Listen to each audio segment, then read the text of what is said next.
جس سے ہو جاتا ہے اس کے بغیر قرار نہیں ملتا. توجہ چاہیے.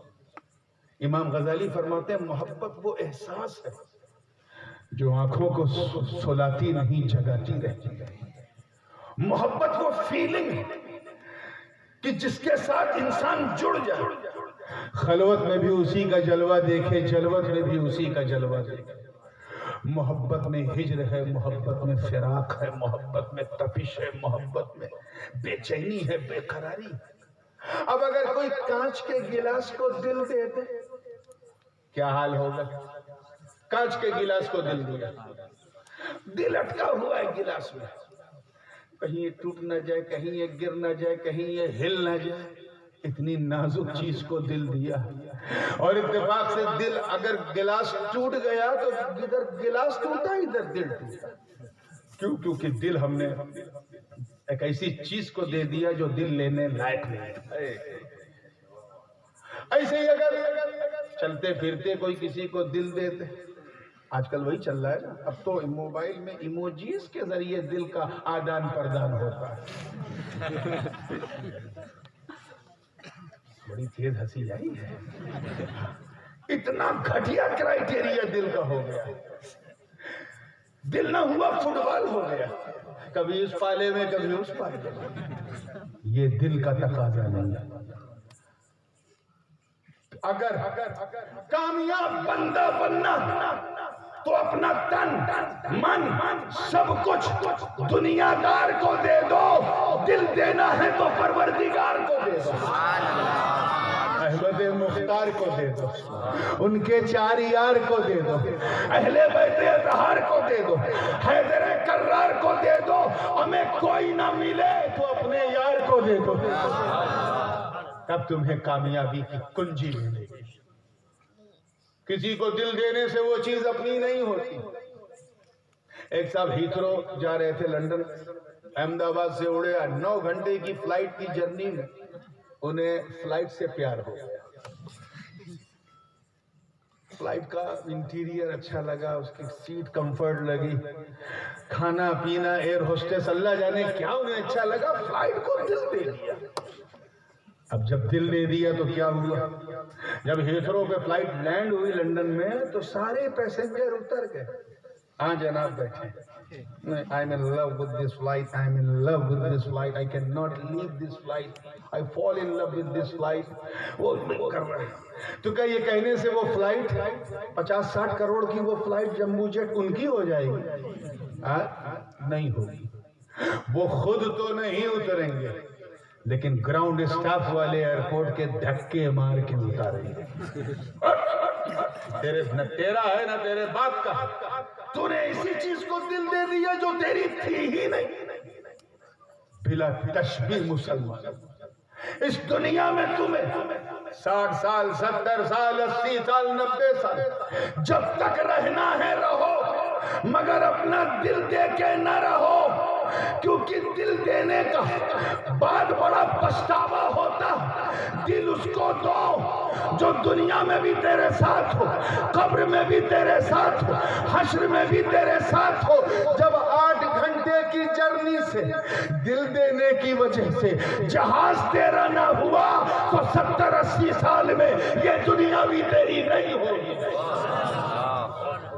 اسی لیے رب تعالیٰ نے فرمایا ذالک متاع الحیات الدنیا, یہ تو دنیا کا متاع ہے, اسے دنیا میں پایا دنیا ہی میں چھوڑ کے جانا. چوتھی لیئر آپ نے سنا نا, والخیل المسومہ والانعام, مویشی. پرانے زمانے میں حضور کے دور میں جس کے پاس جتنے جانور ہوتے تھے وہ اتنا بڑا سیٹ کہلاتا تھا.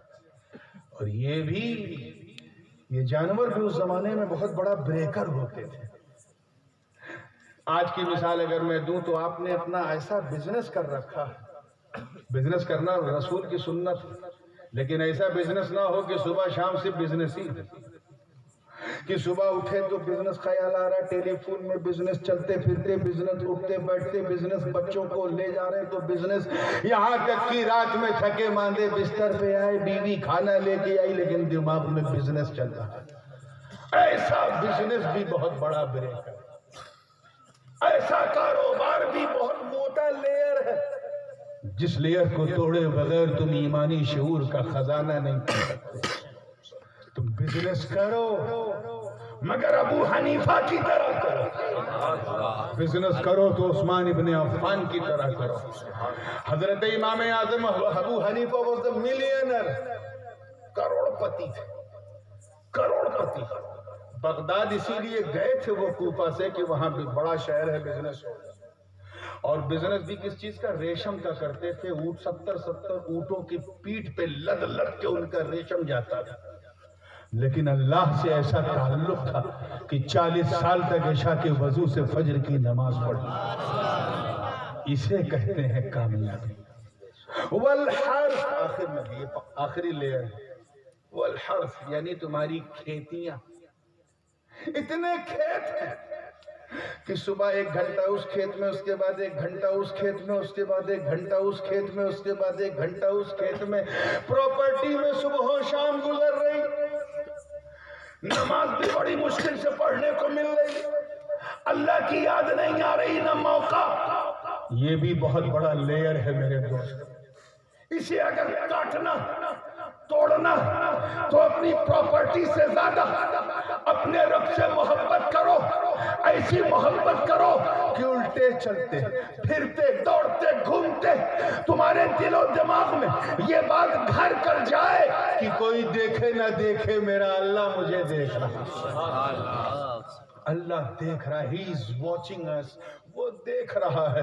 جب تو یہ سوچ کے زندگی گزارے گا کہ اللہ دیکھ رہا ہے، میرا اٹھنا اللہ دیکھ رہا ہے، میرا چلنا اللہ دیکھ رہا ہے، میرا بولنا اللہ دیکھ رہا ہے، تو نہ تو کسی کا دل دکھائے گا، نہ اپنی جھوٹی انا کے لیے دوسرے سے لڑے گا، نہ کسی کو لڑائے گا، نہ کوئی گناہ کرے گا، نہ شراب پیے گا، نہ زنا کرے گا، نہ بدکاری کرے گا، نہ عیاری کرے گا، نہ بدماشی کرے گا، نہ بے حیائی کرے گا، کیونکہ تیرا دل کہے گا رک، اللہ دیکھ رہا ہے، اللہ دیکھ رہا ہے۔ اور جب تیری زندگی اسی رنگ پر چلنے لگے گی کہ اللہ دیکھ رہا ہے، اللہ دیکھ رہا ہے، تو وہ دن بھی آئے گا کہ ایک دن تیرا دل بولے گا ہاں وہ مجھے دیکھ رہا ہے، میں اسے دیکھ رہا ہوں، وہ مجھے دیکھ رہا ہے، میں اسے دیکھ رہا ہوں۔ وہ مجھے دیکھ رہا ہے یعنی میں بندہ ہوں، کیا ہوں؟ میں دیکھنے لگا یعنی بندہ نواز ہوں۔ وہ مجھے دیکھ رہا ہے یعنی میں خادم ہوں، میں دیکھنے لگا یعنی مخدوم ہوں۔ وہ دیکھ رہا یعنی میں غریب ہوں، میں دیکھنے لگا یعنی غریب نواز ہوں۔ وہ دیکھ رہا یعنی میں مرید ہوں، میں دیکھنے لگا یعنی اپنے پیر کی مراد۔ اور جب پیر کی مراد بن گئے تو آواز آئی قد افلح من تزکا، تحقیق کہ وہ کامیاب ہو گیا جس نے تزکیہ کیا۔ اسی لیے میرے دوستو، صحابہ کرام کی اس مقدس جماعت پر میرے ماں باپ قربان، جنہوں نے اپنے دل و دماغ کو مصطفیٰ کی نظر سے پاک کیا، نظر کیمیا اثر سے پاک کیا، اور ایسا پاک کیا کہ جہاں بت پرستی ہوتی تھی وہاں بت شکنی کا رواج شروع ہو گیا، بتوں کو توڑنے کا سلسلہ جاری ہو گیا۔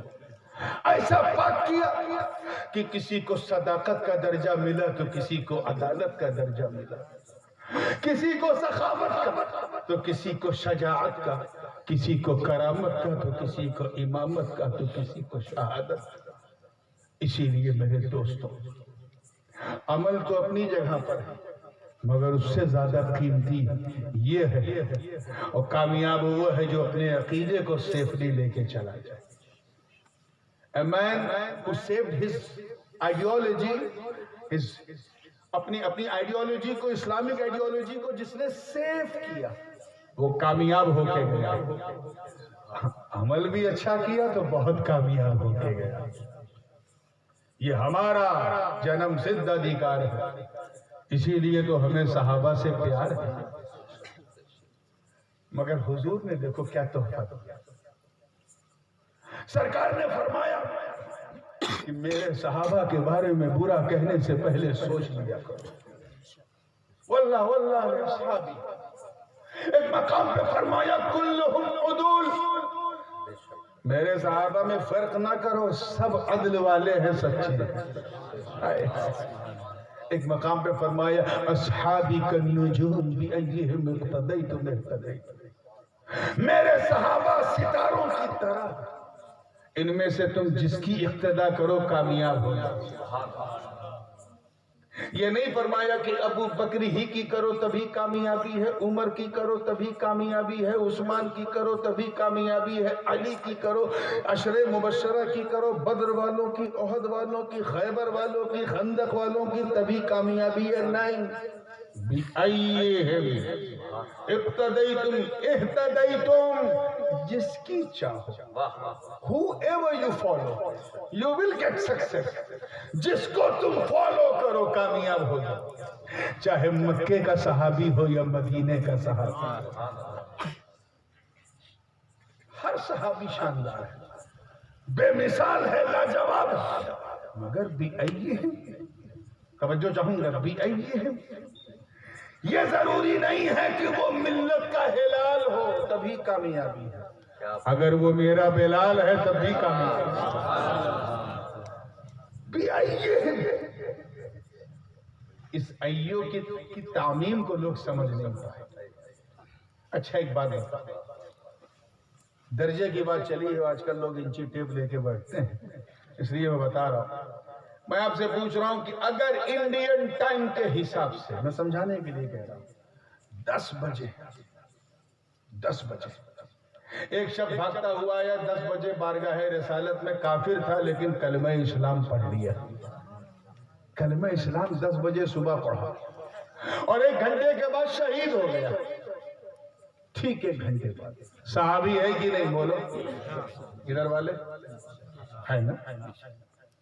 فجر پڑھی، انہوں نے فجر پڑھی نہیں، ظہر، عصر، مغرب، عشاء، 1 گھنٹے کا صحابی، صرف 1 گھنٹے کا صحابی، کوئی عمل ان کے پاس نہیں، کوئی عمل ہے، 1 ہی گھنٹے میں انتقال ہو گیا، کوئی عمل نہیں، اور درجہ معلوم، میرے لب تھر تھرا رہے ہیں اس کی ترجمانی کرنے سے، درجہ غوث اعظم سے افضل، توجہ چاہوں گا، غریب نواز سے افضل، داتا لاہوری سے افضل، مخدوم سمنانی سے افضل۔ میں تم سے پوچھنا چاہتا ہوں کہ اس 1 گھنٹے کے صحابی کو، جس نے نہ نماز پڑھی، نہ روزہ، نہ حج، نہ زکوٰۃ، نہ کوئی خیرات، اتنا بڑا درجہ کس اثر سے ملا؟ کس عمل سے ملا؟ کس عمل سے ملا؟ کا عمل تو یہاں چلتا ہی نہیں، آواز آئی سن، صحابی کسی کے عمل سے نہیں، مصطفیٰ کی نظر سے بنتے ہیں۔ نعرہ تکبیر، نعرہ رسالت، شان صحابہ، سبحان اللہ۔ تو جب صحابی عمل سے بنتے نہیں تو پھر ان کا عمل کیوں کھنگالتے ہو؟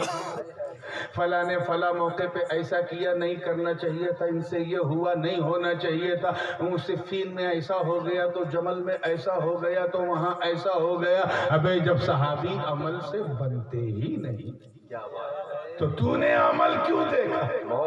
یاد رکھنا، صحابی کسی کے اثر سے نہیں، مصطفیٰ کی نظر سے بنتے ہیں، کیونکہ صحابی کہتے ہی ہیں اسے جس نے ماتھے کی نظر سے نبی کو دیکھا ہو، ان کی صحبت میں رہا ہو، اور موت بھی اسی حالت میں کسی کے نظر سے نہیں بنتے۔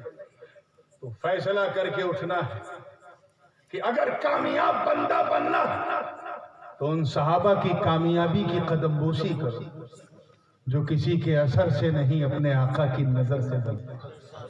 سمجھانا یہ تھا کہ جب عمل سے بنتے نہیں تو پھر ان کے عمل پہ گفتگو کرنا بند کر۔ پکی بات ہے کہ نہیں؟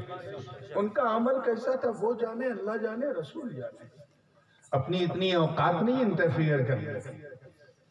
ایک مثال اور دے دوں تاکہ دودھ کا دودھ، پانی کا پانی ہو جائے، ایک دم کلیئر کٹ ہو جائے۔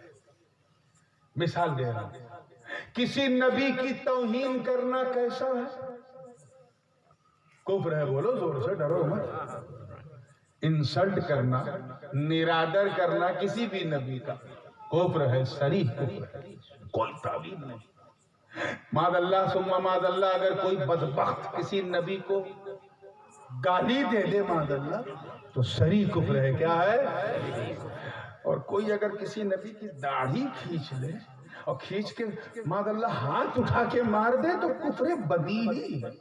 ایسا کفر کی جس نے کفر کی ڈیفینیشن بھی نہیں پڑھی وہ بھی کافر کہہ دے گا، یہ تو کفر کر دیا، داڑھی کھینچ لیا، مار دیا، تماچا لگا دیا، صریح کفر ہے کہ نہیں؟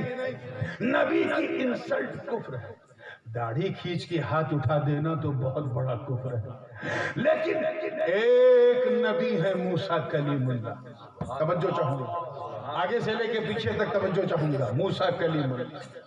دوسرے نبی ہیں ان کے چھوٹے بھائی حضرت ہارون نبی اللہ، دونوں نبی ہیں کہ نہیں؟ زور سے بولو۔